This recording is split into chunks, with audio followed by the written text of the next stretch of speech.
Today on Locked On Red Wings, Detroit loses in an OT thriller to the Sens, but finished January with a strong 20 out of 26 points.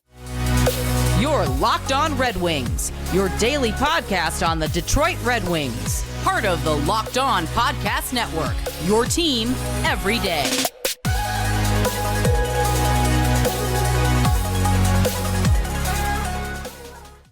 Did you like the air quotes I put around thriller? That was great, man. Thanks. I thought it was pretty funny. I think I'm pretty funny in general. So, anyways, welcome back to the Locked On Red Wings podcast. We are your hosts, Brian Fisher and Scotty Bentley. I'm a podcast producer for the daily JAWWJ News Radio podcast, while Scotty's host over at Locked On Tigers, as well as a freelance journalist for the Detroit News. And today's episode is brought to you by FanDuel. Make every moment more. Right now, new customers get $200 in bonus bets if your first bet of $5 or more wins. Visit FanDuel.com/lockedon to get started. And speaking of getting started, before we get started, Scotty, just want to remind everyone, as you're listening to this, we are very close to the end of the Michael Rasmussen stick giveaway. This ends at 11:59 p.m. on Friday. Woo. So right as the clock turns midnight to Saturday, this giveaway, the sweepstakes is going to end. So if you want to enter and have a chance to win the Michael Rasmussen stick giveaway, game used stick giveaway, it's even broken at the bottom. That's how you can tell.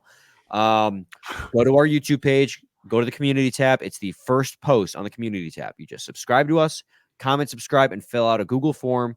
That's 4 short questions. You'll be entered to win. The Google form really does the heavy lifting for me because it makes it really easy to pick a winner on my end.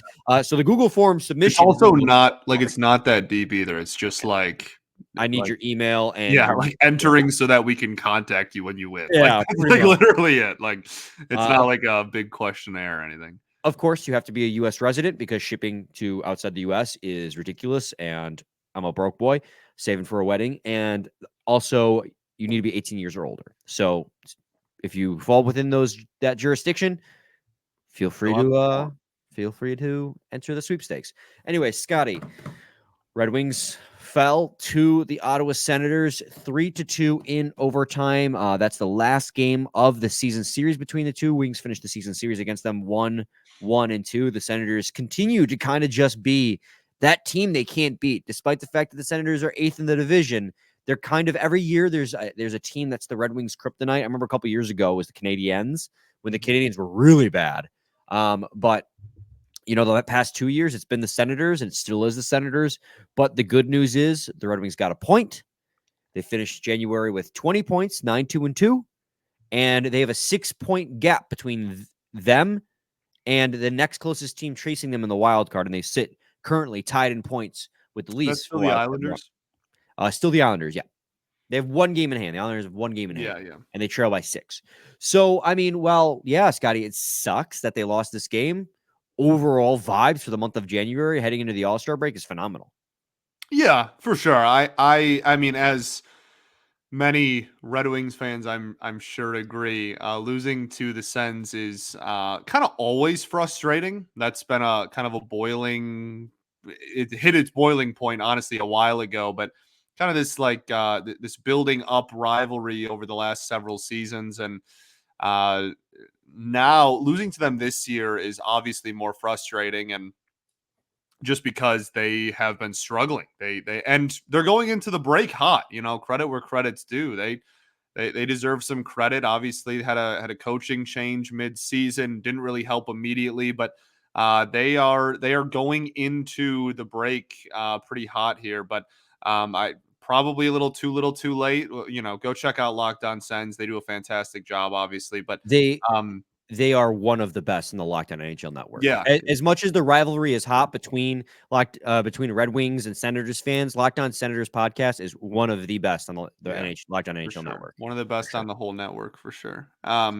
So yeah, we can break. I'm sure they'll do plenty of celebrating this win, as they should, and as we would do the same if we were winning. But they've just had such a weird season that it's really frustrating for the Wings to consistently struggle against this hockey team. And you get a point, and I think that's kind of the silver lining here. You're in a position, and they talked about it a little bit on the broadcast. Mickey Redmond was talking about it a little bit, where you're at a point right now where you just need to not standings look and not look at anybody else and just try to get as many points as humanly possible. And this is a game where you should have gotten 2. I think, you're a much better team than Ottawa, but at least this season. But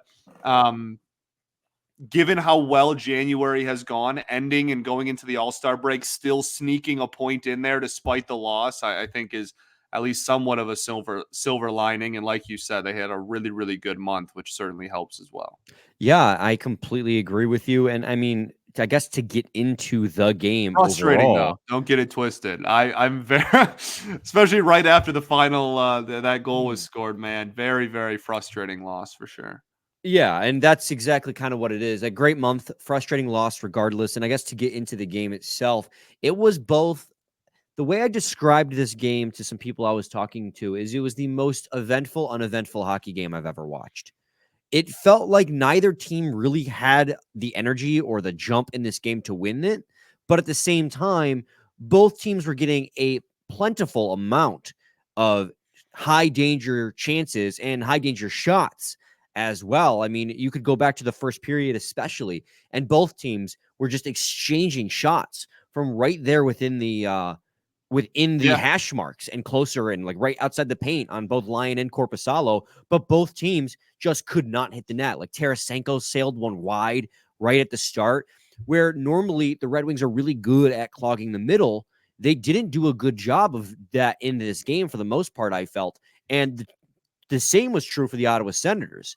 It felt like, for instance, I checked Natural Stat Trick, right? The Red Wings, who you talked about it in the crossover episode against with Grindline and Daniela Bruce from Red and White Authority. And I think you mentioned it again yesterday's episode. The Red Wings are top 5 in high danger chances against, and that's a good thing. They're the 5th lowest or something along those lines, according to Money Puck. They've given up the 5th fewest high danger shots in the league. That's the best way to say it. Thank you. But in this game, they give up 5 high danger shots on Alex Lyon and only 8 low danger shots. Yeah. So they were allowing the Ottawa Senators to get high danger opportunities. They just weren't capitalizing. And the same was true for the Red Wings. And that's why my first bullet point at the top of the list here is missed shots make the difference. I mean, Rasmussen missed one super low. You had so many opportunities. I mean, Rasmussen missed one in the beginning of the game down low. Moritz Seider shot one stick side wide. You had DeBrincat hit the post. Dylan Larkin went off the foot of Shabbat. You had Christian Fischer bang his rebound home, and it just barely stayed out. There were so many opportunities where the Red Wings could have pulled away. And again, like I said, it went both ways. The shorty, I don't know if you said that, the cop shorty.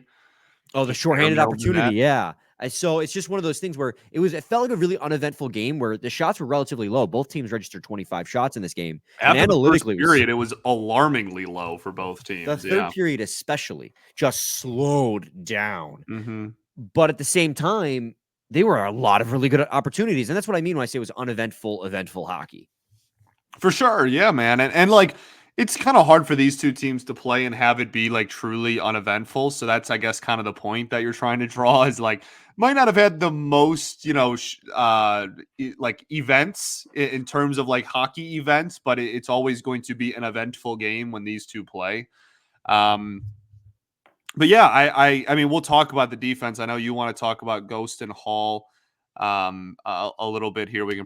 That's probably an other side of the break conversation, but I did. Yeah. I mean, clearly the defense struggled, and it really has, again, been a consistent thing against Ottawa, right? Like just for the last season and a half, 2 seasons, like just consistently they have an ability to just slice and dice your defense, and they really have been your Achilles heel. And for a team that in the month of January has been so incredibly good at pushing shots to the outside, they certainly did. And like right away, right? Like one of the first couple of shots of the game were right. I think the first or second shot of the entire game for Ottawa was high danger, like right in front of the net, kind of might have been like low slot, like just it felt like just kind of off rip, and then that didn't really change the remainder of the game.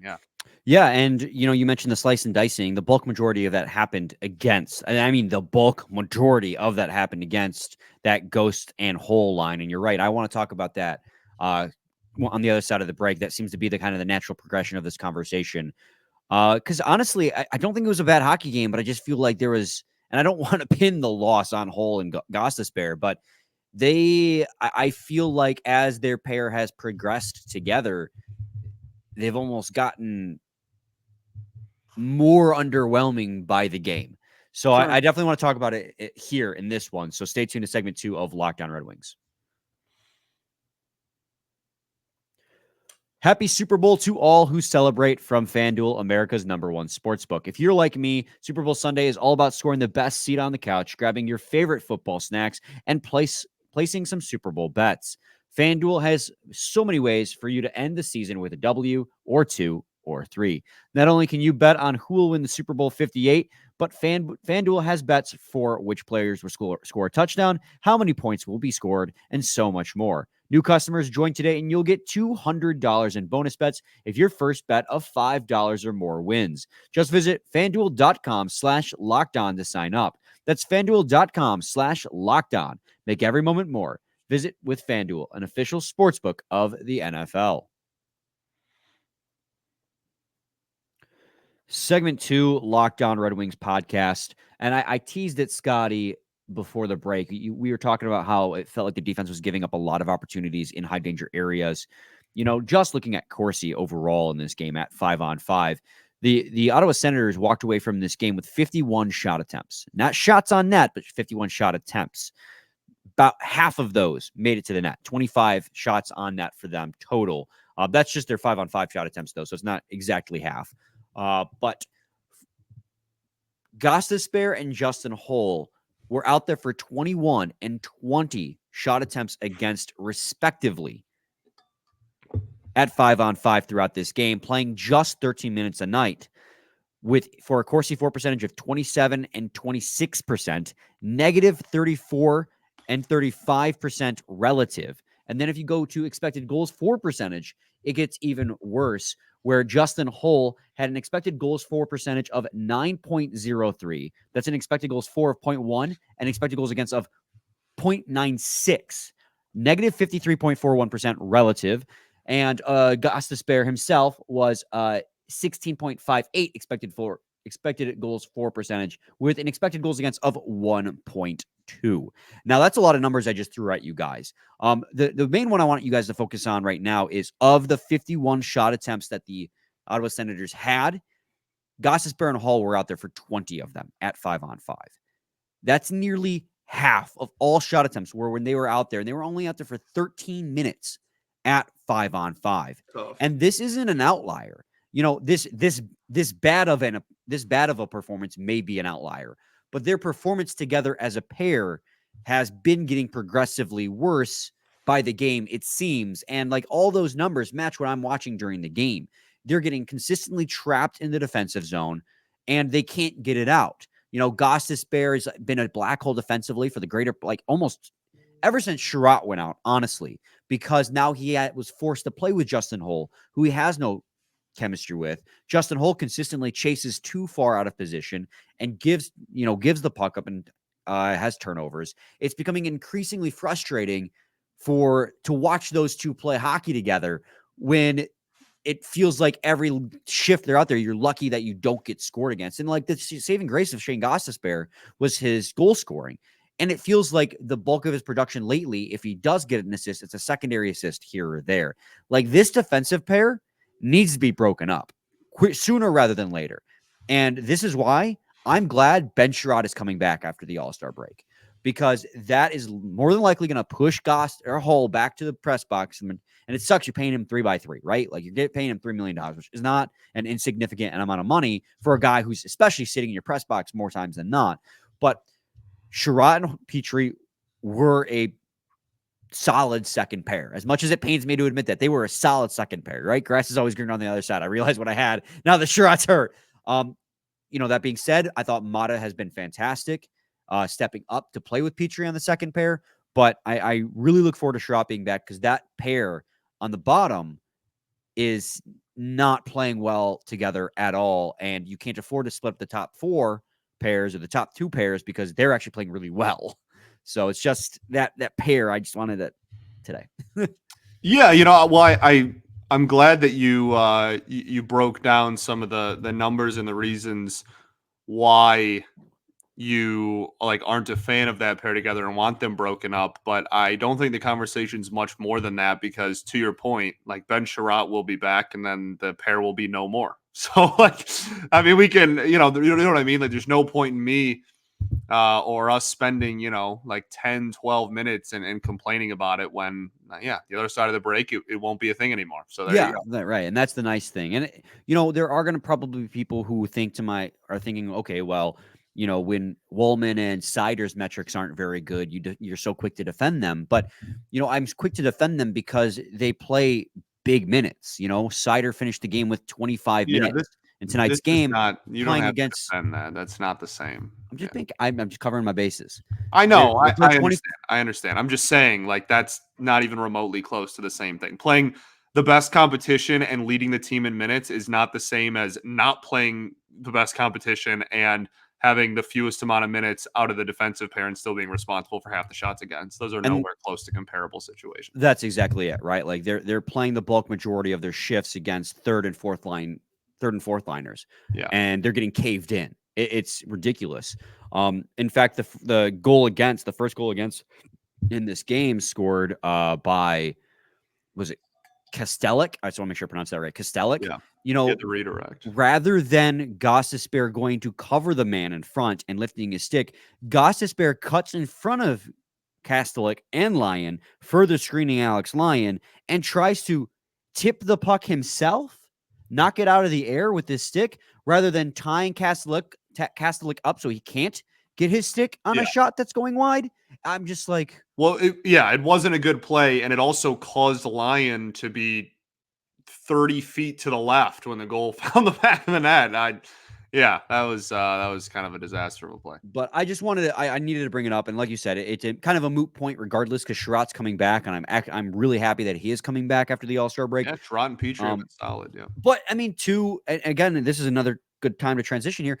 Oli Mata and Jeff Petrie, for what it's worth, have been a pretty dang good defensive pair together. And, I don't think that I don't think Jeff Petrie and Oli Mata saw the same level of competition and deployment that they did when Sherratt was with Petrie. So, because I think they know what they have in Oli Mata overall, generally a second or a third pair of defensive defensemen. But Oli Mata looked good in this game. I've noticed on multiple occasions in the offensive zone, Oli Mata with offensive zone deployments was stepping up into the offensive zone and cycling below the net, carrying the puck and looking for passes. I thought overall, while Sherratt's been out, Oli Mata's done a good job stepping up into that role. So I want to give him credit. And it just reassures me that when Sherratt comes back, that we have a guy on the third pair who's going to be that third pair staple. And that can't be overstated how important that is. Yeah, 100%. And that's something that we talked about in the offseason, in the summer. We talked about the importance of having 6, and then, when an injury happens, 7 defensemen that you can trust to at least get minutes consistently at the NHL level. And that's Oli Mata's, like you said, stepped up in a big way and certainly helping the depth for sure. And I mean, of course, the defensive pair that was like most impressive, of course, was Jake Wallman and Moritz Seider. They got involved a lot in the offense in this game too. Just they kept missing the net, but that was everyone. Yeah, everybody was just a couple inches off the entire game, and then Seider obviously, blows a tire on. I'm not even worried about that. That was unfortunate, but that just happens. That's hockey. Yeah, sometimes right. It sucked because I wasn't saying it's like he's gonna blow a tire every time.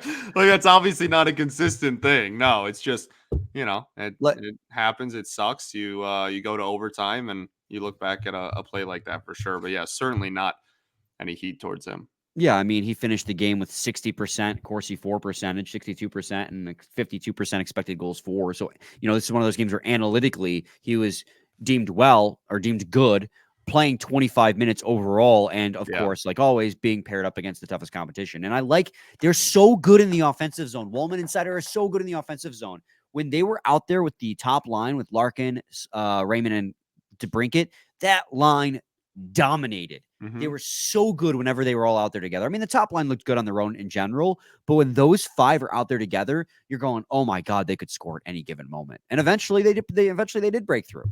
Larkin got the game tire. So I guess we can talk about the top line in segment 3. They got the game tire. Who set the screen? Your dog, Christian Fisher. Yeah, He did that. He did that the other day too when he snowed the goalie. Remember? Was that against Vegas? He's the man. He's the man.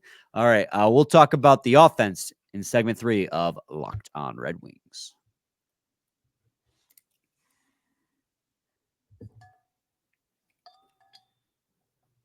Segment 3, Locked On Red Wings podcast. All right, Scotty. Yeah, that top line, they were buzzing tonight. I thought for sure Cat was going to get a goal. They all looked really good. I don't know how else he was to say close it. a couple of times, man. Yeah. Well, that's right. We talk about him being snake bitten. Of course, he hit the post in this game. So, Larkin eventually got the goal. It wasn't necessarily he was out there with the top line. It was one of those times where he came in off a change, I believe. But he got the puck in the corner, cycled all the way to the top. Mata got the lone assist. Fisher had just come out of the box too, maybe, and didn't he come out of the box and immediately go to the screen too? It was a right weird as kind of mixed match. Yeah, it was right as the PK expired. Right. Yeah. There was a blocked shot or a redirected pass towards the middle, and they came back the other way as Fisher was coming out of the box, and the puck went to the corner. He cycled up high. Larkin did, and he just fired it home. 12-game point streak for the captain. His 23rd goal of the season. I mean, he's just doing captain things, right? Wins, loss, doesn't matter. He's going to show up, and, it's crazy that you can almost guarantee you're going to get 1 point out of a guy every single game. Some teams have that luxury, and they take it for granted. But for us teams that are struggling, just trying to climb our way back into the playoffs, is such a luxury, man. It's so nice. Well, I mean, we've been talking about this for, with Larkin for 7 years now, right? This is, this has been what we were hoping for. We were hoping for, a 1C point a game player, type of guy. And for him to reach that, I don't want to ever take it for granted, man, because we've seen some teams that didn't have that, and Larkin was hurt a lot, or he wasn't that yet when he was younger, right? And just getting to this point and having that kind of solidified, point a game kind of rock in your lineup is unbelievable. It's very, very, very helpful. very, very, very helpful. And he's obviously on a heater. So good for him. And I'm with you. I don't want anybody to I don't want it to just become Larkin gets his point. Let's just not even talk about it. It's worth bringing up always, man. He's a heck of a hockey player. Mr. Reliable. Also, other goal the Red Wings scored, Daniel Sprong, 13th of the season, set up by, and we got to give credit to Joe Veleno. We completely forgot to pass, man. Great, beautiful pass. We completely forgot to talk about the fact that Veleno scored a power play goal in the game against the Vegas Golden Knights. It was his 9th of the season, so he's one away from having a 10-goal year as well. This was his 11th assist on the feed to Sprong. He has 20 points now, which ties his career high, which he set last year, with another 30 games to go. So Joe Veleno's having himself a nice little breakout year from the bottom 6, and that's especially impressive from a guy that, let's be honest, we kind of gave up on him a little bit in the offseason. I thought he'd be a healthy him over the summer. I really kind of laid into him over the summer and was talking, because his last season was extremely underwhelming, and then there was the contract thing where even though he's an RFA, we were holding out. There was a lot of weird stuff that happened over the 6 months, we'll say, before this season started, and he has done nothing but, especially those first few months, man, he really hit the ground running. He's had a great year, and is if he can be a solid, bottom 6 playmaker down there for this team going forward, that's a huge win. So definitely hat off to him. And he looks good on the power play too. So yeah. And then of course, like you said, the Sprong he is. I tweeted it out, but he might be the best bottom 6 goal scorer in the league. He's the man. It just sucks that he has one really bad turnover every single game. Yeah. He had one in the first or second where he just straight passed it to the middle of the defensive zone. Let it go. Just let it go. Yeah. What are you doing? And that is why he stays in the bottom 6, because he is pretty atrocious defensively. He hustles, but he's the man. He is the man. That goal was awesome, and he 13 goals on the season. He's been great. But I thought the special team. Well, we should talk about the questionable reffing, but before that, the penalty kill was stellar in this game. Michael Rasmussen making several huge plays. They went 3 for 3 overall, and I know the Ottawa Senators have like one of, if not the worst team penalty power play in the league rather. But I was very pleased with how the penalty kill performed in this game. Just they don't get scared, they don't chase, they don't overreact, and I thought that they were switching off coverage in the defensive zone very nicely. So I was really happy. Yeah, man, they just they play it safe, which I can almost sound like a negative, but it's not. I mean, clearly it's been really successful this season. It's certainly not. They just don't overcommit to anything, and they don't over rotate. And we kind of talked about that probably a couple of weeks ago now, actually. But it's obviously it's been a really solid unit. And you went out last summer and you got players specifically to help that unit, right? And you already had a couple, but you went out and got players specifically to help your defensive forward core and your penalty kill specifically. So yeah, it's nice to see the fruits of that. Yeah, and unfortunately, a lot of those, and like even the one Detroit power play that they had, the refs were just they didn't make a lot of calls. It was a really clean game, which is rare between these two teams. Yeah. But the calls they were making, every single one wasn't a penalty. Just straight up wasn't a penalty.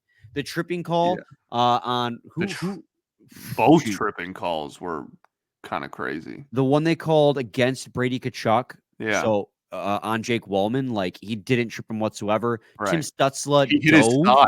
Yeah, with his stick. Okay. Like he just gave him a little love tap. Yeah. And then Christian Fischer skated across in front of Tim Stutzla, and Stutzla dove forward. The Michael Rasmussen hook on Shane Pinto. Like there was only 4 penalties in this game. It was a clean game, but the calls they were making were super soft. Yeah. Super soft. And like it went both ways. Unfortunately, it went their way more than it went our way, as the Red Wings only had 1 power play and they failed to score on it and basically cost them a goal. But even the one we did have was ridiculous. Like it was it was definitely weird, but that was the other thing. It was weird, but it wasn't like there was 15 like power plays in this game. You know what I mean? I don't know. Yeah, weirdly reffed hockey game for sure. Certainly not like the reason for the result, but definitely weird. But that's what makes it even weirder, right? Like it was a really clean hockey game, so much so that even the calls that they did call weren't calls. Right? Yeah. So like. If you're calling ticky-tack stuff in a chippy hockey game, that's one thing. But this was like beyond ticky-tack. Yeah. I'm spending too much time on it, but I wanted to bring it up. That was really bizarre. Bizarre is the word. Yeah. Obviously, the Red Wings tied it up in the third period, right, Scotty? But we mentioned at the beginning of the podcast, as the game progressed, the scoring chances for both teams just dropped off. Like that was probably we talk a lot about how the Red Wings lead the league in comebacks, right, in the third period, but there was like barely any third period push from either team. It was the slowest third period I had ever seen. And overall, the Red Wings did have the advantage in the third period. Obviously, they scored and forced overtime, but as that game went on, it just felt like the energy left the rink more and more, including with the fans. Do you think if it's tied with 8 minutes left, do you think that, how do I word this?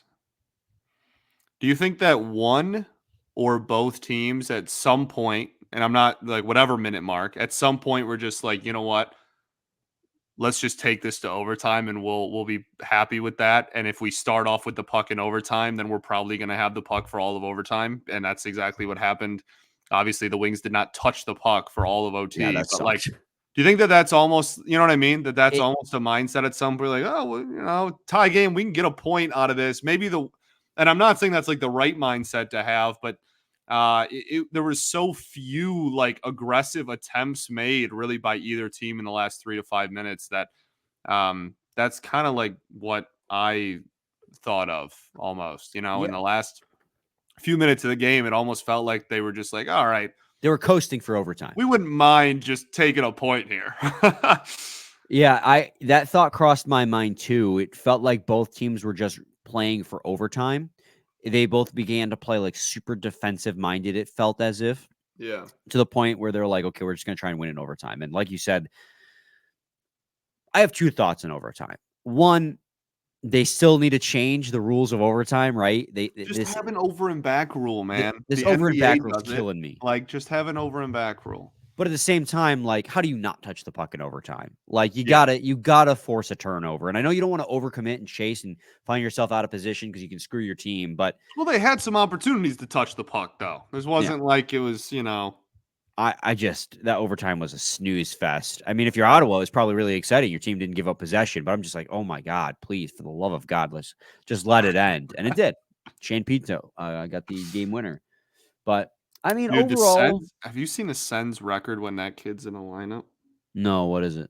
It's very good. Oh, good for them. Very, very good. That's something that everybody's talking about. I did. Okay, good for them. Yeah, good for them. They got something going for them. Scotty, overall thoughts. I'm not bummed. I mean, I'm a little disappointed they lost to the Sens again, but one Yeah, more point. I'm frustrated in the loss to the Ottawa Senators. That frustrates me always. Like that in a vacuum is gonna get under my skin a little bit, but um, yeah, tough to lose too much sleep over. Still getting a point A and B just with how well January has gone.